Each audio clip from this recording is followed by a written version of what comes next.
প্রাণী সম্পদ শুধু খাদ্যেরই যোগান দেয় না, নিরাপদ খাদ্য নিশ্চিত করার ক্ষেত্রেও এর ভূমিকা গুরুত্বপূর্ণ। একটি নিয়ন্ত্রিত ও স্বাস্থ্যকর পরিবেশে উৎপাদিত দুধ, ডিম ও মাংস সরাসরি ভোক্তার কাছে পৌঁছে দিয়ে আমরা খাদ্যবাহিত রোগের ঝুঁকি হ্রাস করতে পারি। স্থানীয়ভাবে উৎপাদন বৃদ্ধি করে আমদানি নির্ভরতা কমিয়ে খাদ্য নিরাপত্তা শক্তিশালী হবে। তৃতীয়ত, বেকারত্ব হ্রাস ও আয় বর্ধনে প্রাণী সম্পদ একটি বলিষ্ঠ ভূমিকা রাখে। এটি একটি শ্রমঘন খাত যা অল্প পুঁজিতে ব্যাপক কর্মসংস্থানের সুযোগ সৃষ্টি করে।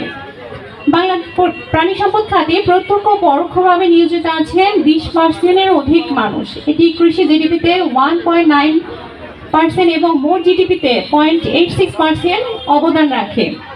এই খাত শুধু খামারই তৈরি করে না, তৈরি করে পশু চিকিৎসক, ফিড বিক্রেতা, পরিবহন শ্রমিক, মাংস দুধ সংগ্রহকারী, ডেইরি প্রসেসিং প্ল্যান্টের কর্মী থেকে শুরু করে হাট বাজারের অসংখ্য লোকের কর্মসংস্থান। ছোট পরিসরে হাঁস মুরগি বা গরু পালন একজন বেকার যুবককে স্বাবলম্বী হতে সাহায্য করে।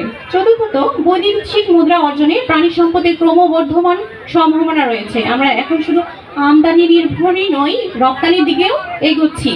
হাসপাতাল ছাগল নেয়ার পক্ষ থেকে আন্তরিক শুভেচ্ছা জানাই।